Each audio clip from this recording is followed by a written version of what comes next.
Hey, what's up, guys? We got some very interesting news to report on. By the way, I'm still sick, so please bear with me. But there is a bombshell exclusive report that came out today by the Daily Mail that basically says that there is turmoil between former Vice President Kamala Harris and second gentleman Doug Emhoff.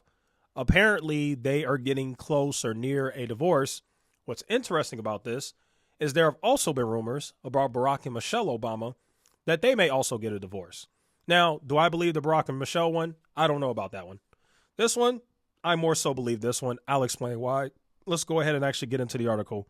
Inside former VP Kamala Harris marriage turmoil as Doug Emhoff scandals are blamed for losing presidency.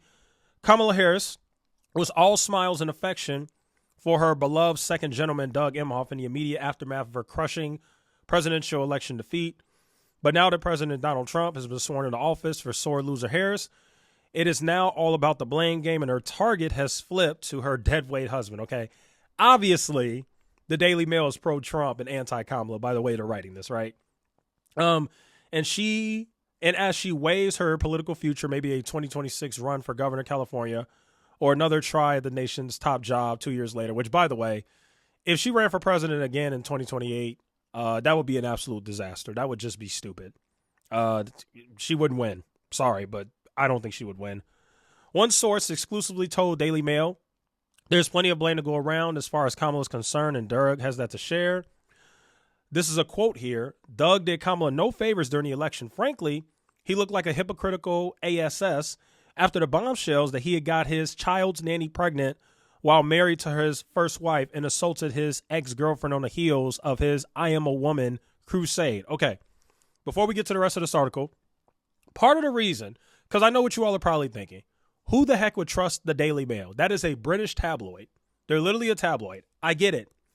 However, one thing I will point out is the Daily Mail had an exclusive report back in August that Doug Emhoff cheated on his first wife with his child's nanny. And the Daily Mail was correct. As a matter of fact, Doug Emhoff himself came out and admitted that that was true.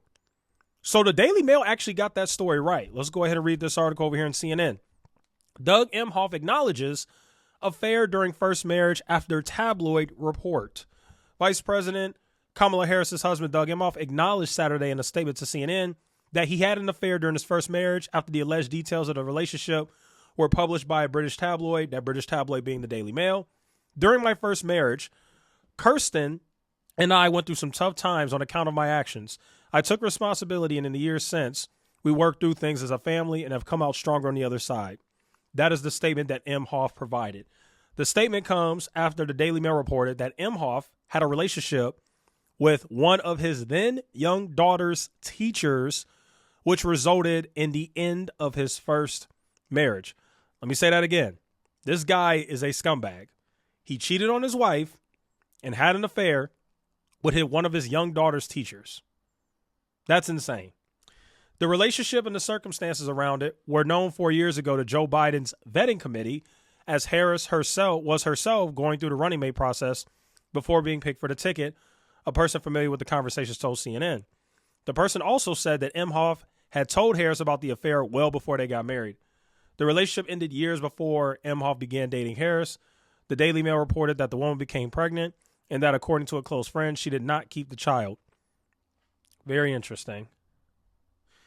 Bryan, spokesperson, declined comment beyond the statement, asked whether the campaign was disputing the basic facts reported by the Daily Mail. Fallon also declined to comment. Kirsten Emhoff said in a statement, on Saturday, Doug and I decided to end our marriage for a variety of reasons many years ago. He is a great father to our kids, continues to be a great friend to me, and I am really proud of the warm and supportive blended family. Okay, so here's the deal. I think the reason why she's doing this, and you see this a lot, when somebody's mega rich and famous and has a lot of power and money and access to money and they can do certain favors for you that will better your life, most people will go out of their way to defend these people.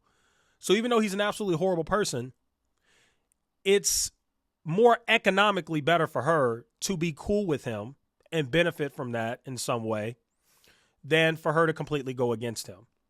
So now she's doing the whole, Doug and I ended our marriage for a variety of reasons. Come on, don't BS us. You ended it because he cheated on you with the daughter's teacher, which makes perfect sense. He's a great father to our kids, continues to be a great friend, blah, blah, blah. Who cares?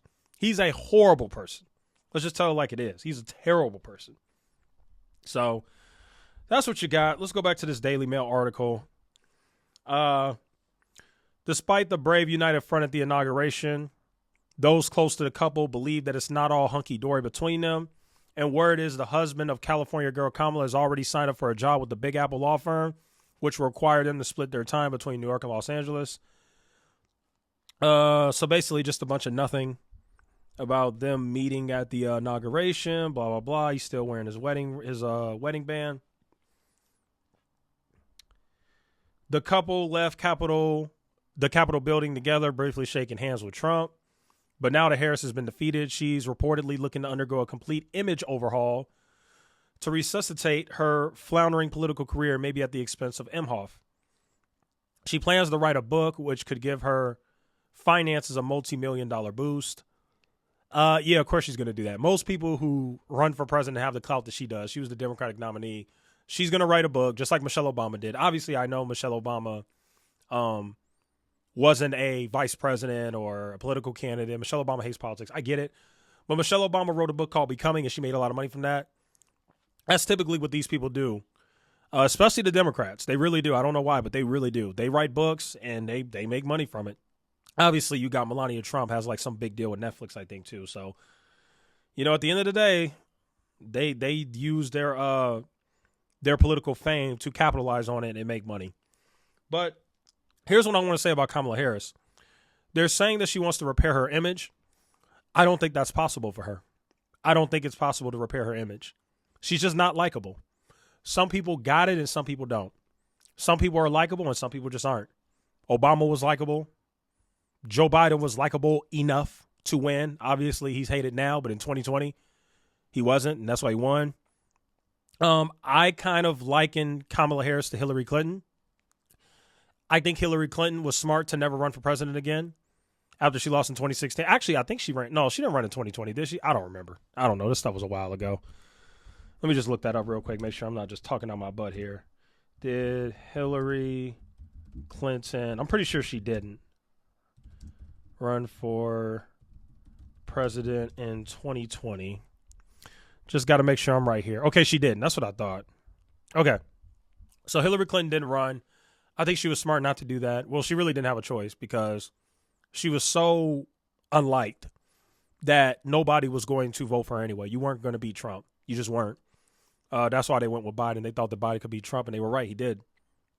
Kamala Harris, she has no chance of beating Trump. She really can't beat anybody, in my opinion. I don't think she has a shot. I think it's too late for her image. She kind of failed to separate herself from Biden. I think people just liken her to another Biden administration, and people hate Biden. They just know him for inflation and the disaster that happened when pulling out of Afghanistan and just all that other stuff. So anyway, Harris's campaign suffered multiple setbacks after Daily Mail exclusively reported a series of allegations surrounding Emhoff that Harris definitely brushed aside during her final stretch of her political journey. So anyway, bottom line is, it looks like Kamala Harris and Doug Emhoff, their marriage isn't going too well.